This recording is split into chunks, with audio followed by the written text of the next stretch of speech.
नगर पंचायत चुनाव को लेकर बसपा कार्यकर्ता समीक्षा बैठक संपन्न। खबर उत्तर प्रदेश के उन्नाव जनपद के मौरावा से है, जहां नगर पंचायत मौरावा में बसपा कार्यकर्ता समीक्षा बैठक मोतेश्वर मंदिर मौरावा में संपन्न हुई, जिसमें मुख्य अतिथि मंडल जोन इंचार्ज लखनऊ जय नारायण गौतम, विशिष्ट अतिथि पूर्व विधानसभा अध्यक्ष सुरेश गौतम उपस्थित हुए।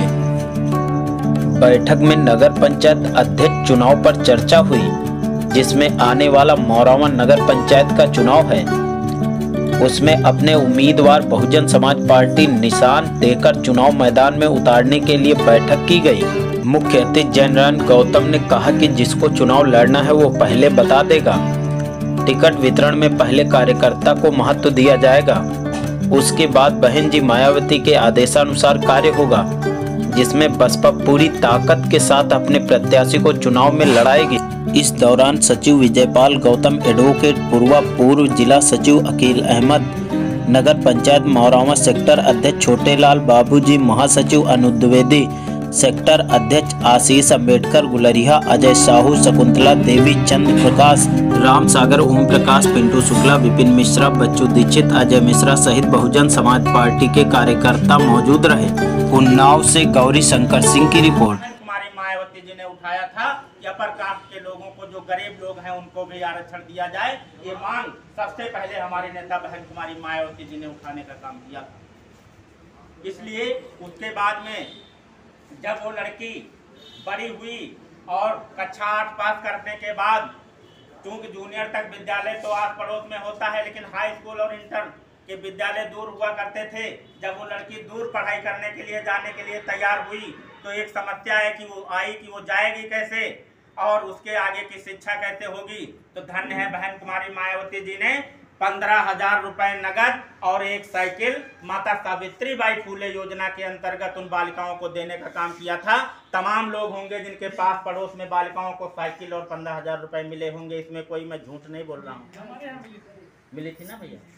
इसके बाद में फिर वो कन्या जब बड़ी होती है, 18 साल की होती है, तो वही जो पैदा होने के समय 1 लाख रुपए का बीमा हुआ था, वो धनराशि उनके गार्जियंस के खाते में आ जाती थी, उनके अभिभावक के खाते में आ जाती थी और उस कन्या की शादी विवाह करने का काम वो लोग किया करते थे। इसके बाद में फिर जब वो कन्या की शादी होकर के जाती है, तो किसी गरीब की लड़की के साथ कोई गरीब के बच्चे का ही विवाह होगा, कोई धनवान नहीं होते थे। वहाँ पर जब जाते थे तो वहाँ पर भी उसके पास न मकान होता था, न घर होता था, गरीब लोग होते थे। तो बहन कुमारी मायावती जी ने कहा कि मेरी बहन, आपको चिंता करने की जरूरत नहीं है, और महामाया आवास योजना के अंतर्गत ऐसे गरीब परिवारों को आवास देने का काम बहन कुमारी मायावती जी ने किया था। और महामाया पेंशन योजना के अंतर्गत 500 रुपए प्रतिमाह पेंशन देने का काम बहन कुमारी मायावती जी ने किया था। आप सब लोगों को याद होगा। लेकिन ये सारी जन कल्याणकारी योजनाएं आने वाली सरकारों ने द्वेष भावना से हमारी सरकार में चलाई गई जन कल्याणकारी योजनाओं को बंद करने का काम किया था। हमारे बहुजन समाज पार्टी के कार्यकर्ता गांव में रहा करते थे, लेकिन गांव में दबंग किस्म के लोग कहते थे कि अपने घर से बीएसपी का झंडा उतार दो, अन्यथा, और उन लोगों को किसी भी योजनाओं का लाभ नहीं देते थे। पात्र होने के बावजूद भी उन्हें लाभ नहीं देते थे। वहां के प्रधान और मंत्री मिलकर के उनको लाभ से वंचित करते थे। ऐसे लोगों को जब दबाया गया, सताया गया, परेशान हो गए, तो वो लोगों ने गांव छोड़ करके शहरों में, कस्बों में जा करके छोटी छोटी झोपड़ी बना करके रहने लगे। पान की या कोई खोंचा लगा करके अपनी जीविका पालन करने लगे। लेकिन जब इसी तरीके से आप सब लोगों के बीच में जाकर के अपनी सरकारों में जो कुछ माननीय बहन जी ने काम किया है उन्हें बताना है। जब बहुजन समाज पार्टी की सरकार नहीं थी, 2095 से पहली सरकार 95 में बनी थी। उसके बाद में आप लोगों ने देखा कि 4 बार बहन कुमारी मायावती जी की सरकार बनी। सरकार बनने में जब माननीय बहन जी की सरकार बनी, उस समय कन्या भ्रूण हत्या बहुत तेजी से चल रही थी। लोग अपने अपने परिवार में देखते थे कि अगर उसका अल्ट्रासाउंड करा लिया चोरी से, अगर देखा अगर वहाँ पर पेट में बिटिया पल रही है, तो उसे जन्म लेने से पहले ही उसकी हत्या करा दी जाती थी। माननीय बहन जी ने इस चूँकि वो लड़की थी, इस बात को गंभीरता से लिया और उन्होंने सोचा कि आखिर ऐसा होता क्यों है। होता इसलिए था कि हमारे गरीब के घर में जब कन्या का जन्म होता था, तो जब बच्चे का जन्म होता था तब तो थाली बजाकर खुशी मनाई जाती थी, लेकिन जब कन्या का जन्म होता था तो पूरे परिवार में मायूसी छा जाती थी। और वो मायूसी इसलिए छा जाती थी कि इस लड़की का लालन पालन कैसे करेंगे, इसकी शिक्षा दीक्षा कैसे देंगे, और सबसे बड़ी बात कि इसके हाथ पीले कैसे करेंगे। धन्य है बहन कुमारी मायावती जी।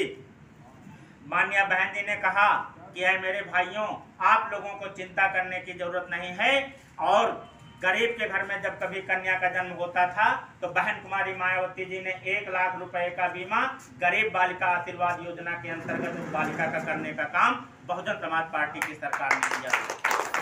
इसके बाद में जब वो लड़की बड़ी हुई, थोड़ा बड़ी हुई, तो प्राइमरी में शिक्षा ग्रहण करने गई। तो जब शिक्षा ग्रहण करने गई तो उस समय मात्र 150 रुपये वजीफा मिलता था। बहन कुमारी मायावती जी ने उसे 300 रुपये करने का काम किया। पहनने के लिए कपड़े, ड्रेस फ्री किया। उसके बाद में जब किताबें भी फ्री करने का काम किया। और यहाँ पर पत्रकार महोदय, दादा, सब लोग बैठे हैं। अगर उत्तर प्रदेश में सबसे पहले, चाहे वो मुस्लिम समाज का बच्चा हो, चाहे अपर कास्ट का बच्चा हो, सबसे पहले उसे छात्रवृत्ति देने का काम बहन कुमारी मायावती जी ने किया था, आप लोगों को याद होगा। और जो आरक्षण 10% जो भारतीय जनता पार्टी के, आइए देखते हैं मुख्य अतिथि जयराम गौतम ने और क्या कुछ कहा। बहुजन समाज पार्टी की एक बैठक चल रही थी, जिसमें हम सबसे पहले आपको परिचय जानना चाहेंगे और क्या उद्देश्य है, किस उद्देश्य को लेकर के यहाँ बैठक हुई।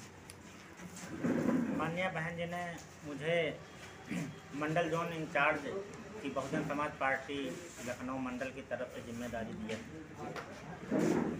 इसी के परिप्रेक्ष्य में हमें इधर उन्नाव जनपद में लगाया गया है कि ये जो नगर निकाय और नगर पंचायत के चुनाव होने हैं, इन चुनावों में प्रत्येक नगर पंचायत में नगर पंचायत अध्यक्ष और चेयरमैन के प्रत्याशियों का चयन करना, प्रत्येक वार्ड में बहुजन समाज पार्टी का मेंबर लड़े, इसके लिए ऐसे ईमानदार कर्मठ प्रत्याशियों का चयन करके पार्टी कार्यालय तक पहुंचाना और उन्हें पार्टी संगठन के लोगों से मिलवाना। और इस बार चुनाव हमारी पार्टी अपने प्रत्याशियों को पार्टी के सिंबल हाथी चुनाव निशान से लड़वाएगी। इसलिए ऐसे सभी प्रत्याशियों का चुनाव करने के लिए हम लोग इधर हैं। ठीक है, बात करने के लिए धन्यवाद। सर जी, एक मिनट, क्या बहुजन समाज पार्टी कार्यकर्ता ही आपके यहाँ चुनाव लड़ेंगे, क्या कोई और भी लड़ सकता है? नहीं, कार्यकर्ता भी लड़ेंगे, लेकिन कार्यकर्ताओं के साथ साथ क्योंकि तमाम सारे ऐसे हमारे बहुजन समाज पार्टी के वोटर भी होते हैं जो लगातार पार्टी की रीति नीति को आगे बढ़ाने का काम करते हैं, पार्टी को आगे बढ़ाने की मंशा रखते हैं, लेकिन पद सीमित होते हैं संगठन में। इसलिए प्रत्येक हमारा वोटर, सपोर्टर और कार्यकर्ता, इनमें से कोई भी हो सकता है। सर जी, बहुजन समाज पार्टी क्या इसके पहले भी नगर पंचायत का चुनाव कभी लड़ाया? हाँ, इससे पहले भी बहुजन समाज पार्टी ने नगर पंचायत के चुनाव लड़ाए गए थे, जिसमें हमारी पार्टी से तमाम सारे नगर पंचायत अध्यक्ष और वार्ड के सदस्य जीत करके आए थे। और इस बार भी हम लोग 2024 के चुनाव से पहले इसे सेमीफाइनल के रूप में देख रहे हैं और हम लोग पूरी तैयारी के साथ इस बार प्रदेश में भारी संख्या में हमारे वार्ड के मेंबर और चेयरमैन और नगर पालिका के नगर पंचायत अध्यक्ष जीत कर आने वाले हैं।